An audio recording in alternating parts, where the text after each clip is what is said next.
Hello guys, I hate you బిలల్లోని next పార్ట్కి వెళ్ళిపోదాం.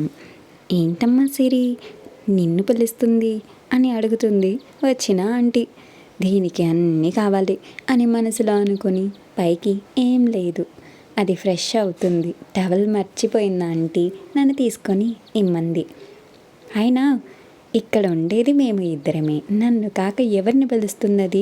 అండ్ దానికి కొంచెం స్టమక్ పెయిన్ ఆంటీ, మా డాక్టర్ వస్తున్నారు అని తన వాచ్ వైపు చూపిస్తూ అంటుంది. ఆవిడ అవునా అమ్మా, సరే ఏదైనా అవసరం ఉంటే పిలువు, జాగ్రత్త అని తన ఫ్లాట్కి వెళ్ళిపోతుంది. బాయ్ ఆంటీ అని డోర్ క్లోజ్ చేసి నువ్వు ఉన్నావు స్వామి అని ఊపిరి పీల్చుకొని పరుగున వెళ్ళి సిరి రూమ్ డోర్ మీద కొడుతుంది విజ్జు. అతను ఆమె శారీ పిన్ తీయడానికి చూస్తాడు. వెంటనే సిరి రియాక్ట్ అయ్యి పక్కకు జరుగుతుంది. ఆమె అందాలను కళ్ళతోనే తినేసేలా చూస్తూ ఒక్కొక్క అడుగు తన దగ్గరికి వేయిస్తూ అతని బ్లేజర్ తీసి పక్కకు పడేస్తాడు మనోడు. సిరి పైకి లేచి అక్కడి నుంచి వెళ్ళబోతూ ఉండగా ఆమెను పట్టుకొని బ్లౌజ్ హ్యాంగింగ్స్ లాగేస్తూ ఐ నీడ్ యూ ప్లీజ్ వెళ్ళకు అని తనని పట్టుకోవాలని చూస్తాడు. సిరి వెంటనే వాష్రూమ్ డోర్ తీసి అతనిని లోపలికి తోసి షవర్ ఆన్ చేస్తుంది. అతను పూర్తిగా మత్తులోకి జారిపోయాడని ఆ కళ్ళల్లోని ఖాళీని చూస్తే సిరికి అర్థమవుతుంది. ఇప్పుడు ఏం చేయాలి, ఒక్క నిమిషం ఆలస్యం అయితే నా జీవితం అని ఆమె మనస్సు ఉలిక్కిపడుతుంది.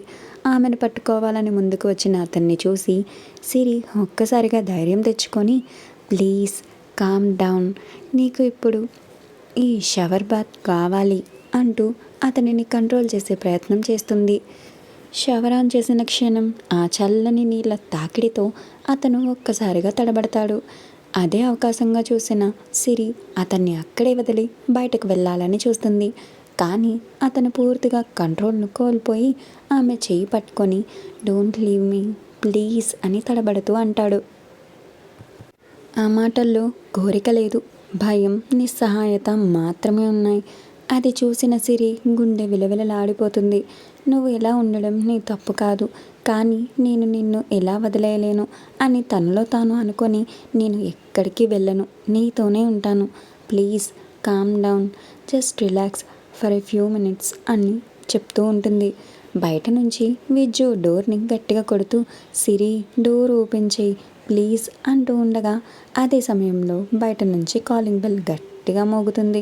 విజ్జు గుండె ఒక్కసారిగా ఆగినట్టయి ఇప్పుడు మళ్ళీ ఎవరు, మళ్ళీ ఆంటీనే అని భయపడుతూనే మెల్లగా డోర్ ఓపెన్ చేసింది.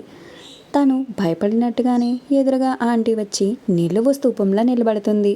అప్పటికే అతనిని తప్పించుకొని బయటకు వస్తుంది సిరి. వెంటనే విజ్జు పక్కకు వచ్చి నిలబడి ఏమైందా ఆంటీ, ఏదైనా ప్రాబ్లమా అని చిరాకుగా అడుగుతుంది. ఆవిడ అయోమయంగా చూస్తూ నిన్ను నేను అడగాలి ఆ క్వశ్చన్, ఎవరు ఆ అబ్బాయి, నేను పార్కింగ్ ఏరియాలో చూశాను అంటుంది ఆవిడ. హుఫ్ అనుకున్నా, అప్పుడే డౌట్ వచ్చింది, చెప్పాలి అని ఆలోచిస్తూ ఉంటుంది. ఆవిడ ఏంటమ్మాయి విజ్జు నీకేదో స్టమక్ పెయిన్ అంది, నువ్వేమో బాగానే ఉన్నావు అంటారావిడ. పెయిన్ ఉందా అంటే అలా అని కింద పడి దొర్లమంటారా అని చిరాకుగా అడుగుతుంది సిరి. ఈ కాలం పిల్లలకి తొందరపాటు ఎక్కువ, జాగ్రత్తగా ఉంటే మీకే మంచిది అని ఆవిడ చీర కొంగు దులిపి తిరిగి ఆవిడ ఫ్లాట్కి వెళ్ళి డోర్ దగ్గర నిలబడి సిరి ఫ్లాట్ వైపు దొంగ చూపులు చూస్తుంది. ఇలా మీ పక్కన ఎవరైనా ఉన్నారా? నాకైతే ఉందండోయ్. అప్పుడే అంజు హస్బెండ్ చేతిలో మెడికల్ కిట్ పట్టుకొని టెన్షన్ పడుతూ వచ్చి ఎక్కడున్నాడు అని అడుగుతాడు. విజ్జు మాట్లాడకుండా వాష్రూమ్ వైపు చూపించింది. అతను లోపలికి వెళ్ళిపోతాడు. అతను వెళ్ళిన తర్వాత అసలు ఏమైంది బేబీ, నువ్వేంటి ఈ వాటమేంటి, అసలు నాకేం అర్థం కావట్లేదు, కొంచెం క్లారిటీగా చెప్పవే బాబు, ఆఫీస్ నుంచి వచ్చినప్పటి నుంచి అడుగుతున్నాను, ఇప్పటి వరకు చెప్పనే లేదు అంటుంది విజ్జు. సిరి తల పట్టుకొని నుంచుంటే ఇంటికి వచ్చాక చెప్తా అన్నావు, ఈలోపు వీడిని మీద వేసుకొని వచ్చావు అని అంటుంది విజ్జు. అసలు జరిగింది ఏంటంటే నిన్న నాన్న దగ్గరికి వెళ్ళి తిరిగి వస్తున్నప్పుడు ఇతని కార్ చాలా స్పీడ్గా డ్రైవ్ చేస్తూ నన్ను ఓవర్టేక్ చేసి మరీ ఒక చెట్టుని గుద్దుకున్నాడు. బాబు బాగా రిచ్ అనుకుంటా. కార్ ఏంటో తెలుసా? రేంజ్ రోవర్ అంటుంది సిరి.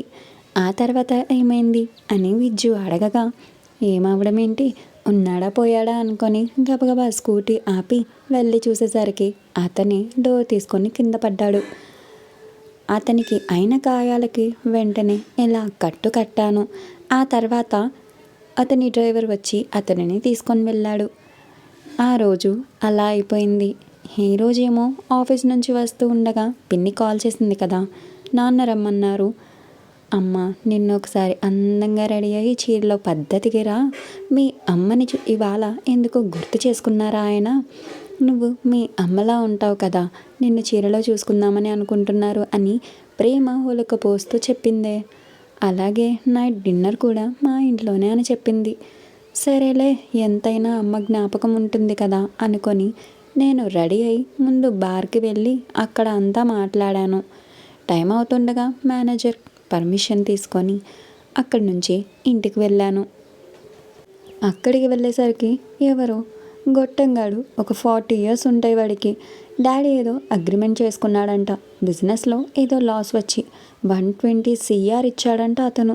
దానికి బదులు మీ అమ్మాయిని ఇచ్చి నాకు పెళ్లి చేయండి అని నా చెల్లిని చూసి అడిగితే మా పిన్ని, అయ్యో పెద్దదానికి చేయకుండా చిన్నపిల్లకి ఎలా చేస్తామండి, కావాలంటే అదిగోండి తను సిరి మా పెద్దమ్మాయి అని నన్ను చూపించింది. వాడు నన్ను చూసి ఈ అమ్మాయిని నాకు ఇచ్చి పెళ్లి చేస్తే ఆ అమౌంట్ తిరిగి కట్టనవసరం లేదు అని చెప్పాడు అంటుంది సిరి.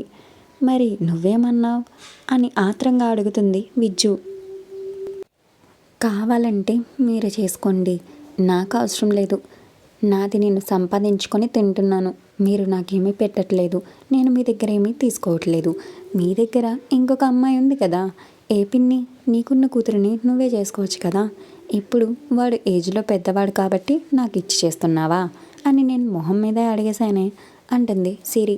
ఎంతైనా నాలా స్ట్రైట్ ఫార్వర్డ్ మన హీరోయిన్ కూడా. ఆ తర్వాత ఏమైంది అని కంగారుగా అడుగుతుంది విజ్జు. వాడు నన్ను పైనుంచి కిందకి అదోలా చూస్తూ, నాకు ఈ అమ్మాయే కావాలి. చూడండి మిస్టర్ మురళి గారు, నాకు మీ పెద్ద అమ్మాయిని ఇచ్చి పెళ్లి చేస్తే ₹1 కూడా తీసుకోను. లేదు అంటే నాకు ఇంట్రెస్ట్తో సహా మొత్తం ఒక 1 monthలో క్లియర్ చేయాలి అని ఖచ్చితంగా చెప్పేసి అక్కడి నుంచి వెళ్ళిపోయాడు ఆ ఇడియట్ అంటుంది సిరి. మరి మీ వాళ్ళు ఏమంటున్నారు అని ఆతృతతో అడుగుతుంది విజ్జు. ఇలాంటి ఫ్రెండ్ మీకు ఎవరైనా ఉన్నారా? నాకుందండోయ్.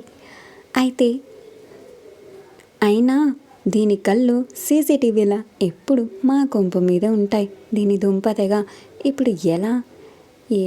నేను రన్ చేస్తుంది మీ అమ్మ స్థాపించిన సామ్రాజ్యాన్ని. నువ్వు కాదు అంటే అది ఎవరి చేతిలోకి వెళ్ళిపోతుంది. ఆలోచించు. అది మీ అమ్మ జ్ఞాపకార్థం. అలానే దానికోసం మీ అమ్మ పగలు రాత్రి ఎంతో కష్టపడింది. ఇప్పుడు నువ్వు దాన్ని అలా ఒక్క దెబ్బలో వదిలేస్తాను అంటే ఎలా అమ్మా? వాడు ఏమైనా నిన్ను తక్కువగా చూసుకుంటాడా? డబ్బున్నవాడు, చూడడానికి హైట్, వెయిట్, పర్సనాలిటీ అన్నీ ఉన్నాయి. ఇంకా చెప్పాలంటే చాలా అందంగా ఉన్నాడు. నిన్ను సుఖపెడతాడు. ఇంతకంటే ఒక ఆడపిల్లకి కావాల్సిందేంటి? నీకు మీ అమ్మే పంపించింది అనుకో ఈ మ్యాచ్ని. అమ్మ పెట్టిన కంపెనీ ఇప్పుడు నీ చేతిలో ఉంది, నువ్వే దానిని కాపాడాలి అని అన్నారు అని దీర్ఘంగా నిట్టూరుస్తూ చెప్తుంది. మరి నువ్వేం ఆలోచిస్తున్నావు? ఒకసారి వాడికి కాల్ చేస్తావా అని అడుగుతుంది విజ్జు. విజ్జు మాటలు అర్థం కాక వాడెవడు అంటుంది సిరి. గౌతమ్ అంటుంది విజ్జు. అతని పేరు వినడంతోనే నేను కాల్ చేయడమా? నువ్వే, అది ఈ జన్మలో జరగదు. వాడు నన్ను మోసం చేశాడే అంటుంది సిరి. అప్పుడే లోపల నుంచి అంజు హస్బెండ్ వచ్చి అతనికి ఇంజెక్షన్ ఇచ్చాను, పడుకున్నాడు, ఇక ప్రాబ్లం లేదు, మీరు కూడా రెస్ట్ తీసుకోండి, అలాగే ఎందుకైనా మంచిది డోర్ లాక్ చేసుకోండి అని అక్కడి నుంచి వెళ్ళిపోతాడు. అతను వెళ్ళిన తర్వాత బిజ్జు మొత్తం అన్ని డోర్స్ క్లోజ్ చేసి ప్రతి దానికి కూడా లాక్ చేసి వేసేస్తుంది.